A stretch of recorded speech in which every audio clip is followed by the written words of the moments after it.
Start recording. இப்போ வந்து tax audit பற்றி நான் நடத்துகிறேன், கவனிச்சுக்கணும். டேக்ஸ் ஆடிட் இப்போ அவங்களுக்கு 44 EB கேசஸ்னால் என்ன? எஸ்,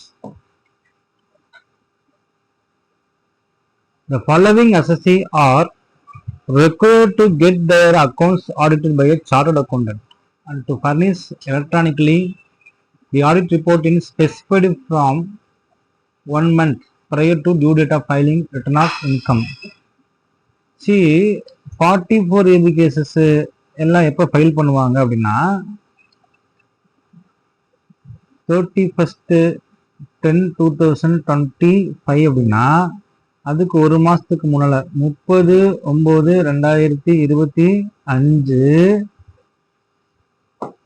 என்ன ஆயிரும்?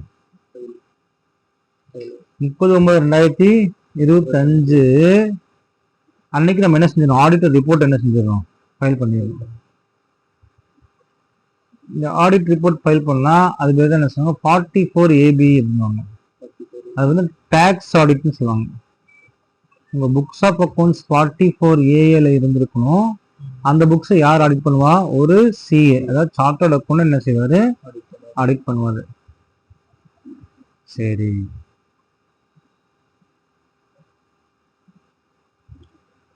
இவர் தான் ஆடிட் பண்றாரு. யாருங்க? CA தான் ஆடிட் பண்றாருன்னு சொல்லலாம். இப்போ 44 AB என்ன சொல்றாங்கன்னா, ஒரு assessee carrying on business total sales turnover gross receipts of business for the previous year exceeds 1 crore, exception 1, where a person declares profit and gains for the previous year under section 44 AD and his total sales turnover gross receipts in business does not exceed 2 crore in previous year, then provision of tax audit is not applicable.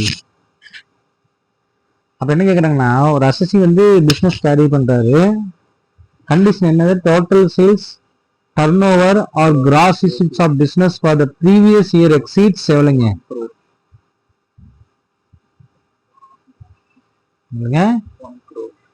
Exception, வேற person declares profit and gains for the previous year under section 44 AD.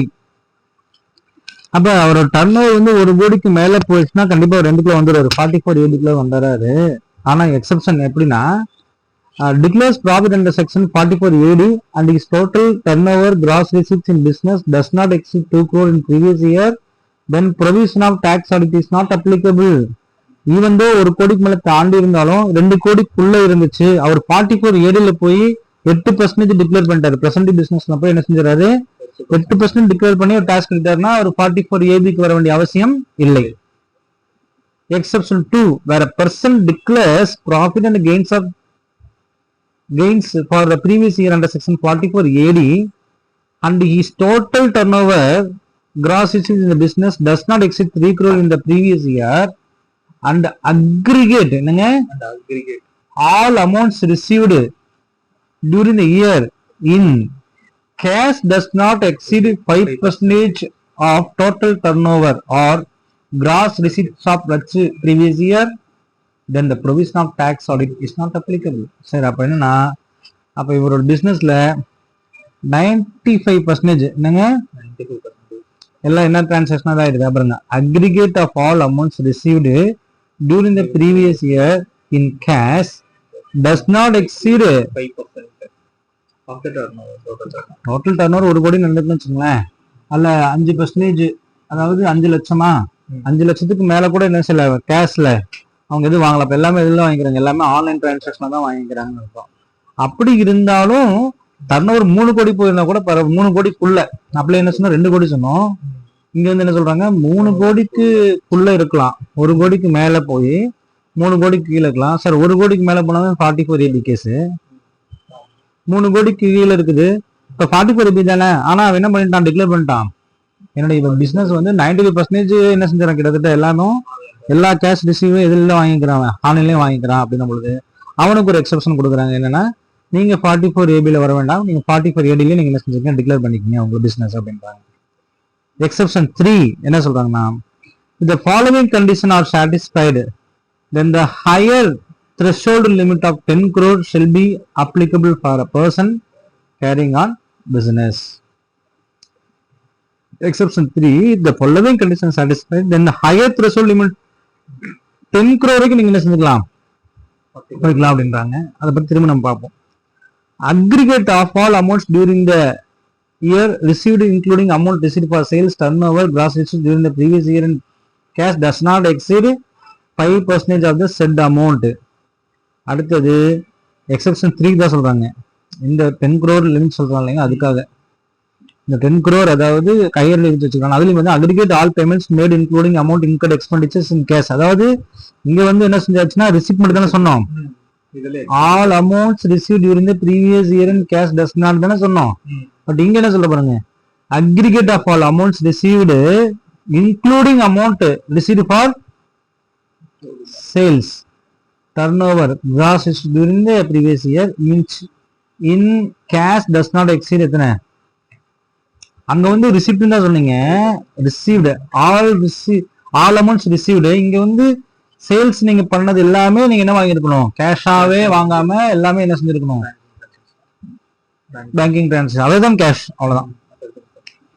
அடுத்த பில வந்து aggregate of all payments made including amount incurred for expenditures in cash during the previous year does not exceed 5% of the said amounts. Sir 10 கோடி வரைக்கும் நீங்க 44 ஏடிலேயே போகலாம். கிட்டத்தட்ட ஏபிக்கு வர வேணாம். என்ன பண்ணிருக்கணும்னா எல்லா சேல்ஸ் நாங்க டோட்டல் சேல்ஸ் எல்லாம் என்ன வாங்கியிருக்கணும் நீங்க, அதை தான் கேஷா இருக்கணும். அதே மாதிரி ஆல் பேமெண்ட்ஸ் நீங்க செலவு பண்ணீங்கன்னா அது 5% டஸ் நாட் எக்ஸீட் என்ன இருக்கணும், டஸ் நாட் எக்ஸ் 5% மேல என்ன செய்யக்கூடாது, அப்ப 5% பண்ணிக்கலாம், அதுக்கு மேல பண்ணக்கூடாது. அப்ப என்ன ஆயிடுச்சுன்னா கிட்டத்தட்ட 95% of your receipts and payments are done in by way of other than cash, then your accounts will be பக்கா. அப்ப உன்னை நான் நம்பலாம். அப்ப என்ன செய்யலாம், 44 ஏபிக்கு வர வேண்டிய அவசியம் இல்லை என்று ஒரு அழகான பதில சொல்லிடுறாங்க. ஸோ 44 ஏபி இதுல இருந்து தப்பிக்கலாம போட்டா இந்த கண்டிஷனை வச்சுதான் நீங்க என்ன செய்யலாம், 44 ஏபி புக்ஸ் ஆஃப் அக்கௌண்ட்ஸ் தேவையில்லை, நீங்க தப்பிச்சுட்டு போயிடலாம் அப்படின்ட்டு அவன் என்ன சொல்றான். The payment or receipt as the case may be by check drawn on bank or by bank draft which is not account payee shall be deemed to the payment or receipt as the case may be in cash. அல்லது payment or receipt as the case may be by check drawn on bank or by bank draft which is not account payee. அது account பேய் check இல்ல, யார் பேர்ல எடுத்தீங்கன்னா என்ன செய்யணும், அது கேஷா தான் என்ன செய்யணும் கன்சிடர் பண்ண முடியும் இல்லையா, உங்க பேர்ல இருக்கணும். அது யார் பேர்லயும் தெரியலன்னா அது என்னது, பேயோட பேர்லயும் தெரியலன்னா தப்பா போயிருங்களா, அது பேரட் செக் தானே, அது ஏமாத்துற மாதிரி. சரி, in nutshell applicability of tax audit in case of business or ascended. Sir turnover 10 கோடிக்கு மேல போயிடுச்சு சார், 10 கோடி கீழே இருந்தாதான் அந்த கண்டிஷன், அந்த அதனால 10 கோடிக்கு மேல போயிடுச்சுன்னா 44 ஏபி தான். சார் என்னோட பிசினஸ் வந்து டர்ன் ஓவர் வந்து 2 கோடிக்கு மேல போயிடுச்சு, பட் ஆனா செக்ஷன் 44 ஏடில கவர் ஆகுது சார். கவர் ஆயிடுச்சுன்னா உங்களுக்கு என்ன தேவையில்லை, 44 ஏடி நாட் அப்ளிகபிள். சார் என்னோட இது 3 கோடிக்கு மேல போயிடுச்சு சார், ஆனா என்னோட கேஷ் ரிசிப்ட்ஸ் வந்து என்ன செய்யல, does not exit 5 crore sir.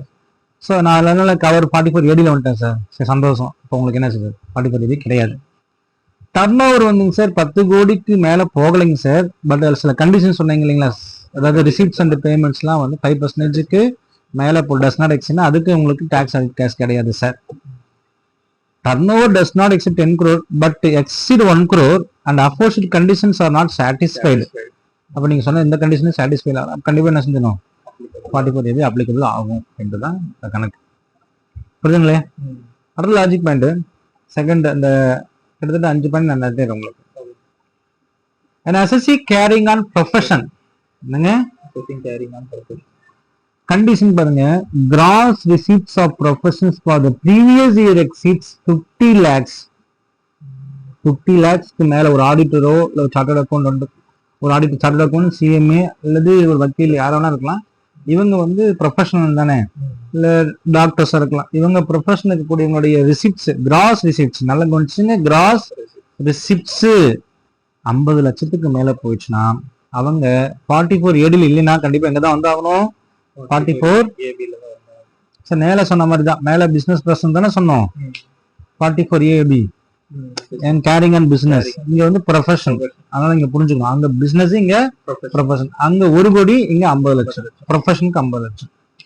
அப்ப declares profit and gains of business under section 44 ADA வந்தானா என்ன செய்ய முடியாது, அவர் வரலாம். ஏன்னா 44 ADA இருக்கிறாரு, என்ன அர்த்தம், அவர் 8% பிரசன்ட் இன்கம் டிக்ளேர் பண்றாருன்னு அர்த்தம். His gross receipts from the business does not exceed 75 lakhs in the previous years. In aggregate, all amounts received during the previous year in cash does not exceed 5% of the gross receipts of all such previous years. இதுக்கு என்ன அர்த்தம்னா, மேல நம்ம பார்த்தோம், அதாவது அந்த 5% அதாவது இங்க பார்த்திருப்பீங்க எக்ஸம்ஷன், அதாவது 3 கோடி என்னங்க, 3 கோடிக்குள்ள இருக்குது. இந்த ரிசிப்ட்ஸ் டியூரிங் தி இயர் வந்து 5% does not exceed. அந்த 3 கோடிக்கு மேல இங்க என்ன செஞ்சாச்சு, 75 லட்சம் பண்ணிடலாம். உங்களுக்கு வருமானம் வந்து 75 லட்சத்துக்குள்ள இருந்துச்சுன்னா நீங்க வந்து உங்களுடைய ரிசிப்ட்ஸ் எல்லாம் நீங்க 5% does not exceed aggregate total amount of gross receipts. அந்த கிராஸ் ரிசிப்ட்ஸ்ல 5%க்கு மேல நீங்க வாங்காம இருந்தீங்கன்னா, கேஷா வாங்காம இருந்தீங்கன்னா, உங்களுக்கு 75 lakhsக்கு என்ன செஞ்சுக்கலாம், நீங்க 44 ADக்கே போயிடலாம். சரி, ஏபிக்கு வர வேண்டிய அவசியம் இல்லை.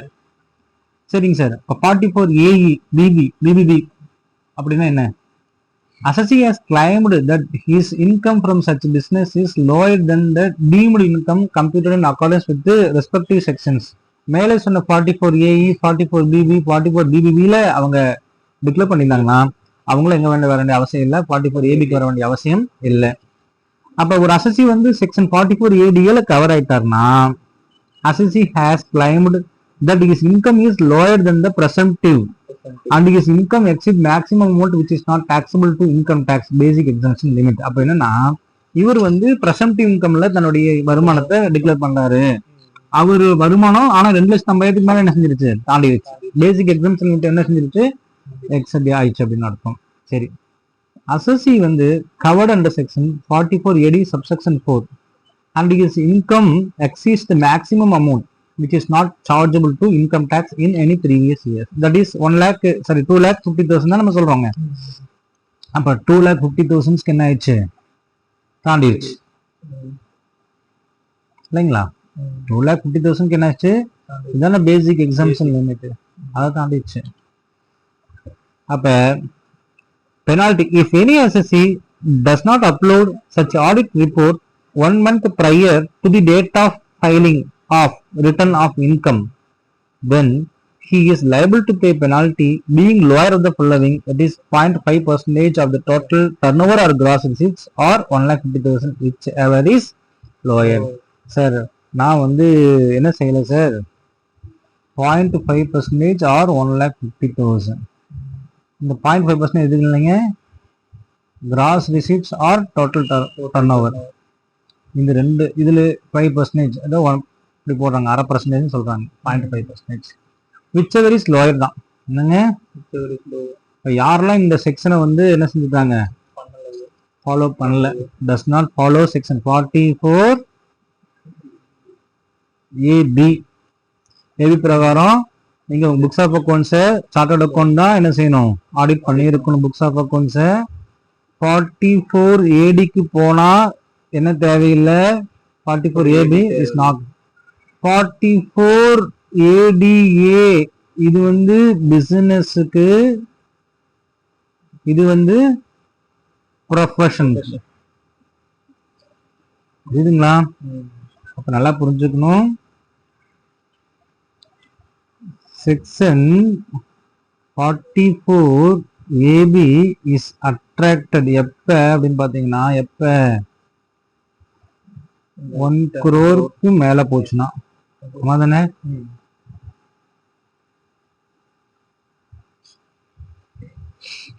So 44 AD ஈவன் உங்க 1 கோடிக்கு மேல டர்ன் ஓவர் போயிருந்தாலும், பட் நீங்க எதுக்குள்ள வந்துடுறீங்க, 44 ADக்குள்ள வந்துட்டோம்னா எப்படி 44 ADக்குள்ள வரீங்க, நீங்க 8% டிக்ளேர் பண்ணிடுறீங்க என்னங்க, 8%. அல்லது எல்லா டிரான்சாக்ஷன் பேங்கிங் டிரான்சாக்ஷன் இருந்தா 6% இல்லைங்களா? சி சார், 2 கோடிக்கு does not exceed 2 crore, 1 crore மேல இருக்குது ஆனா 2 crore இல்ல அப்படின்னாலும் என்ன சொன்ன நம்ம 44 ADக்குள்ள இங்க பாத்தீங்கன்னா, where a person declares profit and gains of business under section 44 AD is total turn over என்னங்க total turnover. Does not exceed 2 crores. So என்னோடது வந்து என்ன இல்லைங்க சார் 2 crore மேலே போகலை அப்படின்னா என்ன செஞ்சிடலாம் நான் இந்த கான்செப்ட்ல என்னங்க இந்த கான்செப்ட் 8% இல்லை 6% என்ன செஞ்சுக்கலாம் நான் டிக்ளேர் பண்ணிட்டு என்ன செஞ்சலாம் 44 ஏடிக்குள்ள வந்துடலாம் சார். 2 கோடி தாண்டி 3 கோடி போயிடுச்சு சார். ஆனால் 3 கோடி தாண்டலை. அப்போ 1 கோடியிலேருந்து எதுக்குள்ள தான் இருக்குது 3 கோடி இந்த ஆம்பிட்குள்ள தான் இருக்குதுன்னா அப்போ என்ன கண்டிஷன் சொல்றாங்க அவங்க உங்க ஆல் ரிசிப்ட்ஸ் என்னங்க all receipts. Does not exceed இல்லைங்க டஸ் நாட் எக்ஸீட் 5%. திருப்பி சொல்லுங்க Does not exceed 5%. ஆமா.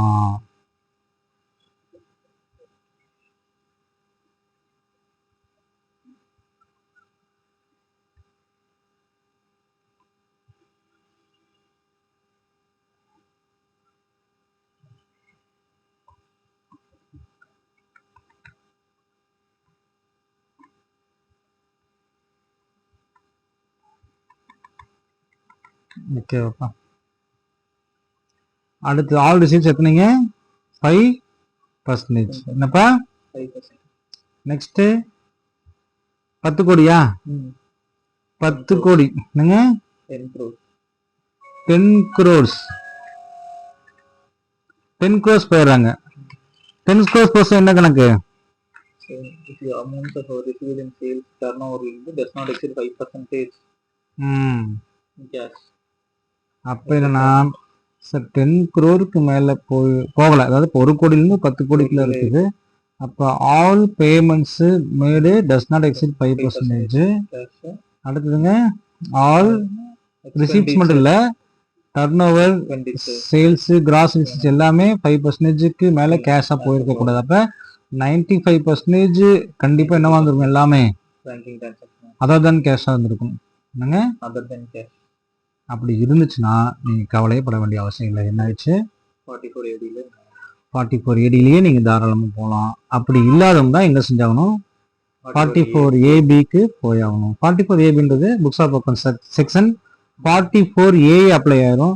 44 ஏ அப்ளை ஆச்சுன்னா கண்டிப்பா ஒரு என்ன செஞ்சிருக்கணும் புக்ஸ் ஆஃப் அக்கௌண்ட்ஸ் 6F 6Fன்றது என்னதுங்க இந்த மாதிரி லெட்ஜரு கேஷ் லெட்ஜரு அதெல்லாம் நீங்க என்ன செய்யணும் கண்டிப்பா நீங்க மெயின்டைன் பண்ணிட்டு இருக்கணும். அப்படின்றதுனால நம்ம என்ன செஞ்சுக்க வேண்டியதான் உங்களுடைய பிசினஸ்க்கு தகுந்த மாதிரி செக்ஷன் 44 ஏபில போலாமா ஏடியில போலாமா அப்படின்றது நீங்க தான் முடிவு பண்ணணும். ஸோ இதுதான் satisfy ஆகலைன்னா தான் அடுத்த Yes. இதுல வரும். அப்போ 44 ஏபின்றது உங்களுக்கு ஓரளவுக்கு அண்டர்ஸ்டாண்ட் ஆயிருக்கும். யாரால கவர் ஆகுறாங்க யாரால கவர் ஆகலன்னு சொல்லிருக்கும். ப்ரொஃபஷனுக்கு வந்து பாத்தீங்கன்னா இது அப்படியே உல்டாவா வந்துடும். ஏன்னா ப்ரொஃபஷன் அப்படின்றது வந்து தனிதானே. இப்போ நம்ம வந்து பிசினஸ் சொல்லியாச்சு. இப்போ ப்ரொஃபஷன் அப்படின்றது உங்களுக்கு வந்து இங்க வந்து 1 கோடின்னு சொன்னதை வந்து இங்க என்னவா மாத்திடுறாங்க 50 lakhs. 50 lakhsக்கு அபவ் மேலே போச்சுன்னா கண்டிப்பா 44 ஏபி. யாரெல்லாம் 44 ஏடிலேயே இருக்கிறாங்கன்னா அவங்க என்ன செய்யறதுல 44 ஏபிக்கு வர வேண்டிய அவசியம் இல்லை. ஸோ ப்ரொஃபஷன் எங்க போயிடுறாங்க 50 lakh. சார் அப்ப 75 lakhக்கு உள்ள அதாவது 50 lakhல போய் மேல போய் 75 lakhsக்குள்ள இருந்துச்சுன்னா அவங்க என்ன செய்யணும் 5%. Cash. All receipts does not exceed 5% of total gross receipts. Total Gross receipt. Gross receipts ஒரு 1 கோடி ரூபாய் அப்படின்னா அதுல சரி 50 லட்சம் அப்படின்னா அதுல 5% 5 25 2,50,000 மட்டும் தான் என்னவா இருக்கணும் கேஷ் டிரான்சாக்ஷன். மிச்சக்கூடிய 47,50,000 இதெல்லாம் இருக்கணும். Banking transaction. அதர் தென் கேஷ் தான் இருக்கணும் அப்படின்ற மாதிரி சொல்றாங்க. அவங்க வந்து செக்ஷன் 44 ஏடி ஏல வருவாங்க. அவங்க வந்து 44 ஏடி இவங்க வந்து என்ன வருவாங்க ஏடி ஏ. இவங்க யாருக்கு ப்ரொஃபஷனல் புரியுதுங்களா. ப்ரொஃபஷனல்ல வந்து இவங்க வந்து 8% டிக்ளேர் பண்ற மாதிரி இருக்கும். இவர் வந்து 50% தன்னை ப்ரொஃபஷனலா வந்து 50% என்ன ஆயிரும் டிக்ளேர் பண்ற மாதிரி தான் இருக்கும். ஸோ இந்த கண்டிஷன் திருப்பி நம்ம பார்க்க போறோம். பட் இருந்தாலும் 44 ஏபிக்கு யாரெல்லாம் வராங்கன்றதுக்கான இந்த கான்செப்ட். ஸோ உங்களுக்கு அண்டர்ஸ்டாண்ட் ஆயிருக்குன்னு நினைக்கிறேன்.